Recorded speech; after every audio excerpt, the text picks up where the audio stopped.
ሐሰተኛ መረጃ ተጠንቀቁ። የቪዲዮ ማቅለበሱ ያለች ህዝብ ላይ የምታላገጥ የብልጽግና ካድሬ ሆዳደር ህሊና ቢስ ከተማ ውስጥ የሚኖረው ምን እንደተፈጠረ እንዴት እንደሆነ ሳያቅ ወይም ሙሉ መረጃ ሳይኖረው ጉዳዩን የሃይማኖት ጉዳይ አድርጎ ሚዲያ ላይ ለማራገብ ጥረት ሲያደርግ እያየን ነበር ማለት። እንዲያው ሴቱም ወንዱ ብልጽግና ሲባል ምን አይነት ጨካኝ እንደሆኑ የምንመለከተው በአርሲ የተፈጸመው ግፍ ሃይማኖት ተኮር አይደለም እያለች ሁለት ሰው ነው የተገደለው እያለች ይህንንም ለመሸፋፈን በመረጃ የሃይማኖት እኩልነት ለማስመሰል በግድያ እንኳን የሚቀና አስተሳሰብ የምታራምድ አንድ ሙስሊም ነው የነበረው ማለት ነው። የእስልምና ሃይማኖት ተከታይ ነው። ሁለቱ የሌሎቹ የክርስትና እምነት ተከታዮች ናቸው። በእውነት አሳፋሪ ነገር ነው የተመለከትን ያለ ነው። ንቁ! ይሄ ግፍና በደል ከከተማ እስከ ገጠር ምን ያክል ተደራጅተው በብልጽግና መዋቅር እንደሚያስገድሉን እቺ ፈዲላ ብያ የተባለችው መሰክር ነች።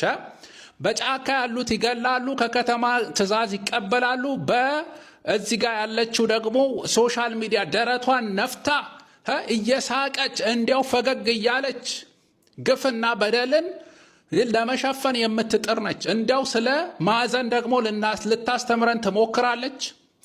እንዲያው አንቺ እኮ ሰምተሽ ነው። እኛ እያንዳንዱን ነገር በመረጃ በቪዲዮ በፎቶ ይዘን እኮ ነው የምንከራከረው። ህዝባችን በግፍ የተገደለ ሃይማኖት ተኮር ኦርቶዶክስ ተኮር ጥቃት በአርሲ እየተፈጸመ ነው። ፍትህ ህዝብ ይጠይቃል፣ ያላግጣሉ። እንዲያው ሴት ነሽ፣ ህዝብ እንደዚህ በግፍ እየተገደለ ህሊና ቢኖርሽ ኖሮ ሁላችሁም አንድ ሆናችሁ እያንዳንዱ መረጃ ይዘኗ እንፋረዳችኋለን፣ ፍርድ ፊት ትቆሟታላችሁ። እያንዳንዱ መረጃ ፍርድ ፊት ያቆማችኋል። በድሮም ብትገሉ በየጫካው ብትገሉ እያንዳንዱ መረጃ ተቀምጦላችኋል። ይሄ ትውልድ ብቻ አይደለም፣ ቀጣይ ትውልዱን ላይ ይፋረዳችኋል ነው ምልሽ።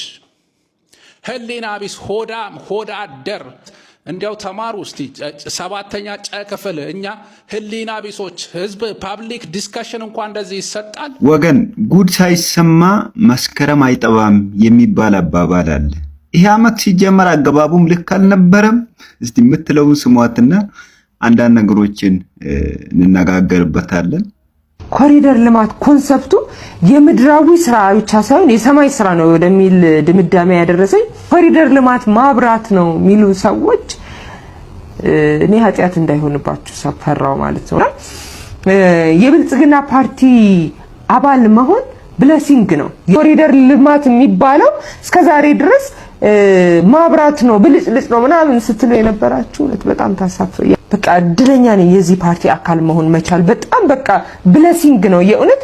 ይሄ ምድር ላይ ለምኖረው ህይወት ብቻ ሳይሆን ነገ እንደው በቃ ፈጣሪ ፊት ራሱ የሆነ ሪዋርድ ያለው ላይፍ ነው። በቃ ብልጽግና ውስጥ አባል ሆኖ ይሄን ፓርቲ ማገልገል መቻል ማለት አሁን እየመራ ላለው መንግስት ጫካ ገብተው ጽንፍ ይዘው ከሚታገሉት በላይ ጽንፈኛ የሆነ የድጋፍ አስተሳሰብ ያላቸው ለዚህ መንግስት ጠላት ናቸው ብዬ አስባለሁ።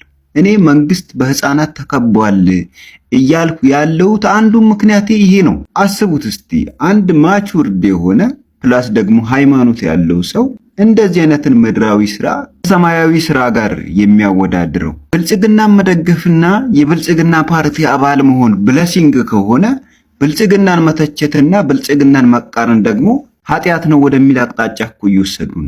አሁን እቺ ልጅ በዚሁ ከቀጠለች ወይ ዱዓ ካልተደረገላት ወይ ደግሞ ጸበል ካልገባች ትንሽ ቆይታ ዶክተር አብይ አምላክ ነው ማለቱ አይቀርም።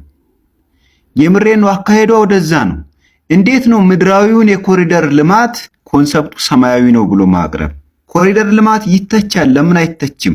መጥፎ ጎኖች ነበሩት። ኮሪደር ልማት ይመሰገናል፣ ጥሩ ጎኖች አሉት። ግን በምን አይነት ጭንቅላት ነው? በምን አይነት አለመማር ነው? በምን አይነት አለማወቅ ነው ከሰማያዊና ከአምላካዊ ስራ ጋር የምናነጻጽረው? በምን አይነት አለመማር፣ በምን አይነት መውረድ፣ በምን አይነት መዝቀጥ ነው? ብልጽግና ፓርቲ አባል መሆን በሰማይ ሪዋርድ የሚያስገኝ ከሆነ ከብልጽግና ተቃራኒ መሆን ደግሞ ገሃነም ያስገባል ማለት ነው፣ ወይም ደግሞ ጀሃነም ያስገባል ማለት ነው።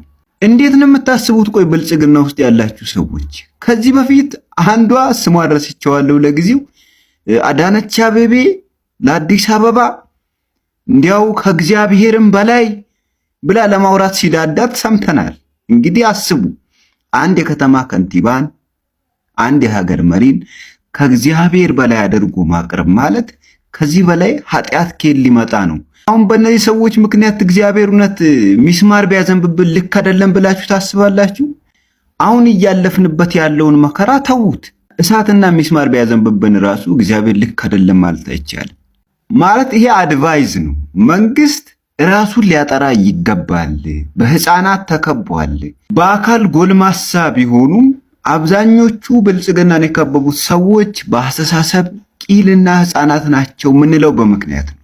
ታጥቀው ጽንፍ ይዘው ከሚታገሉት በላይ በዙሪያው ከበው ጻድቅ የሚያደርጉትና ምንም ኃጢአት የሌለበት ፓርቲ አድርገው የሚያቀርቡትም ሰዎች ለብልጽግና ጠላቱ ናቸው ብዬ ነው የማስበው። ስለዚህ እንደነዚህ አይነቶችን ወይ አስተሳሰባቸውን አስተካክሉልን ወይ ደግሞ ከስልጣንና ከወንበራቸው አስነሱልን። አንድ ስለዚህ ልጅ ብዙ የምንናገረው ነገር አለ። ሰሞኑን በሆኑት ነገሮች ላይ ራሱ በቁስላችን ላይ ጨው እየነሰነሰች ነበረ። ብልጽግና እንደ መንግስት፣ ብልጽግና እንደ ፓርቲ መቀጠልና ሰርቫይቭ ማድረግ የሚፈልግ ከሆነ እንደዚህ አይነት ድኩማንንና የአስተሳሰብ ድንቆችን ከላዩ ላይ ቆርጦ ማንሳት አለበት ብዬ አስባለሁ። አደገኛ ናቸው። አስተሳሰባቸው በጣም አደገኛ። የክተት አዋጅና አስቸኳይ የተባለ አስገዳጅ ወታደራዊ ምልመላ በትግራይ ክልል በዶክተር ደብረጽዮን ገብረ ሚካኤል የሚመራው የህወሓት ቡድን አውጇል። ህወሓት ባወጣው አዋጅ መሰረት ማንኛውም በትግራይ ክልል የሚገኝ ወጣት እድሜው ለውትድርና ከደረሰ ግዳጅ ወታደራዊ ምልመላውን እንደሚቀላቀል ያወጀ ሲሆን እምቢ የሚሉ ከሆነ ደግሞ 50 ሺህ ብር ቅጣትን ይቀጣል። የገንዘብ ቅጣቱ እንግዲህ በካሽ ይሁን በባንክ ይሁን የሚሰጣቸው እስካሁን ይፋ አላደረጉም። ነገር ግን የትግራይ ወጣት አልታገልም ወይም ደግሞ ወታደራዊ ምልመላውን አልቀበልም የሚል ከሆነ 50 ሺህ ብር ቅጣት እንደሚከተለው ተናግሯል። ከዛ በተጨማሪ የተለያዩ አካላት በሚዲያዎች ላይ የሚያሰራጯቸው መረጃዎችና የህወሓትን ትግል የሚያደናቀፉ ማንኛውም አካላቶችም ደግሞ ማንኛውም ሀሳባቸውን የሚያንጸባርቁ ከሆነ የ15 ዓመታት ጽኑ እስራትን እንቀጣለንም ብሏል። በትግራይ ክልል የሚንቀሳቀሰው በዶክተር ደብረጽዮን የሚመራው የህወሓት ቡድን እንግዲህ የትግራይ ወጣቶችን አስገዳጅ ወታደራዊ ምልመላን አባትየው ኤርትራ ፕሬዝዳንት ኢሳያስ አፈወርቂ ተምሮ 50 ሺህ ብር ጭምር ቅጣትን እቀጣለሁ እያለ እየመለመላቸው ይገኛል። የትግራይ ወጣት በአሁኑ ጊዜ ላይ ለወታደራዊ መልመላው እምቢ የሚል ድምፁንም እያስተጋባ ይገኛል።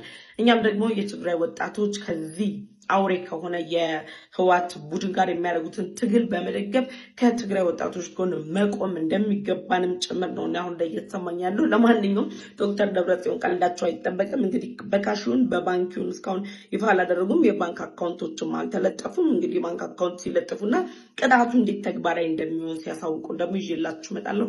አካውንቴን ኮፒ አድርጉ ባይ። ውድ ኦርቶዶክሳውያን ዛሬ ውሸት በእግሩ ቆሞ ሲሄድ ተመለከትኩ። ይቺ በምስሉ ላይ የምትመለከቷት ሴት ወይዘሮ ፈቲያ ትባላለች። በመንግስት ከፍተኛ ኃላፊነት ውስጥ የምትገኝ ስትሆን ነገር ግን ትናንት በቪዲዮ እንዳስተላለፈችው መልእክት ስለ አርሲ ኦርቶዶክሳውያን ግድያ ግን ፈጽሞ ከእውነት የራቀ ውሸትን አስተላልፋለች። 3 ንጹሃን ብቻ ናቸው የተገደሉት ብላ በቪዲዮ ስታሰራጭ ነበር። ነገር ግን ከ40 በላይ ኦርቶዶክሳውያን እንደተገደሉና ከ100 በላይ እንደታፈኑ ከ300 በላይ ቤቶች እንደተቃጠሉ አንዲትም መረጃ ትንፍሽ አላለችም። ውድ ኦርቶዶክሳውያን መገደላችን መታረዳችን ሳያንስ መረጃውን ለማጥፋት የሚደረገውን ጥረት ሁላችንም ተረባርበን እውነቱን ልናወጣ ያስፈልጋል። በመንግስት ደረጃ ዜና እንዳይዘግቡ ዜና እንዳይቀርጹ እየተደረገ ያለው ነገር እጅግ የሚያሳፍር ነው። ይህችም ሴት አንድ የመንግስት ኃላፊ ነች።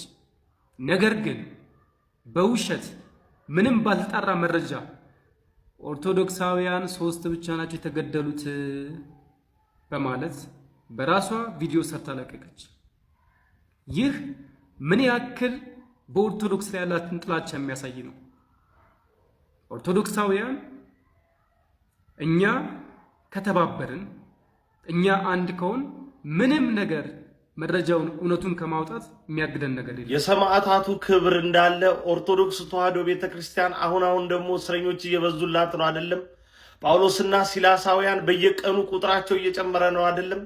ካህናት አባቶቻችን የቃል ኪዳኑን ታቦት ባከበረ ሰውነታቸው የቤተ መቅደሱ ሽታ በላያቸው ላይ እንዳለ ቆባቸውን እንዳደረጉ ጥምጣማቸውን እንደጠበጠሙ መስቀላቸውን እንዲያዙ በእስር እየተመሸጉ ነው አይደለም?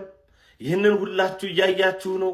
መረር እያልን ነው፣ እየተረዳ ነው። ይህን ጊዜ የሰማዕታት በረከታቸውን ሳንጠግብ ዳግም እስረኛ እየጨመርን እያያችሁ ነው አይደለም?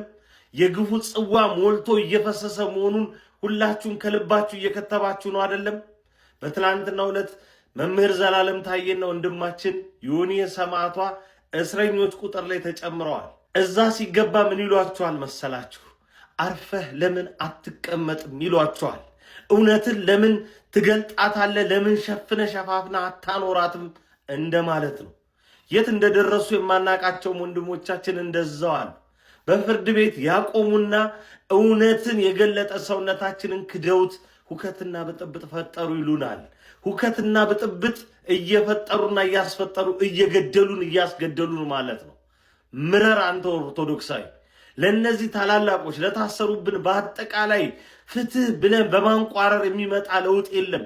የነሱን ዓላማ አድርገህ አንግበህ ስትጓዝ፣ ስትመር፣ ስትደራጅ፣ ስትቆርጥ ማንንም ሳትጠብቅ ነው። ያኔ ነው የነኚህ የታሳሪ ታላላቆቻችን ድል የሚሆነው። ምረር አንተ ኦርቶዶክሳዊ፣ በያለህበት ጠንክር። በየሰፈርህ፣ በየአካባቢ፣ በየጓደኛ ሁሉ ወስነህ ኦርቶዶክስ ተዋሕዶ ቤተክርስቲያንን ልበሳት። ከሀገር ውጭ የምትገኙ በአጠቃላይ በአርቲ ቡርቲ፣ በኮንሰርት፣ በዘፈን፣ በምናን አትወሰዱ። ይህ የሚያዝናና አይደለም። አሳርፏችሁ ይመስላችሁ ይሆናል። ከስደት ሰውነታችንን የምናሳርፈው በዳንስና በጭፈራ ሊመስለን ይችል ይሆናል።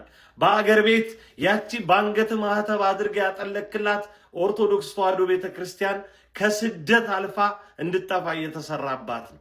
ተባበር፣ በጋራ እንንቅ። አርሲ ግፍ የፈጸሙ የገደሉ መታሰር ሲገባቸው ለምን እንገደላለን ብለው የጠየቁ የተዋሕዶ ልጆች እየታሰሩ ይገኛሉ።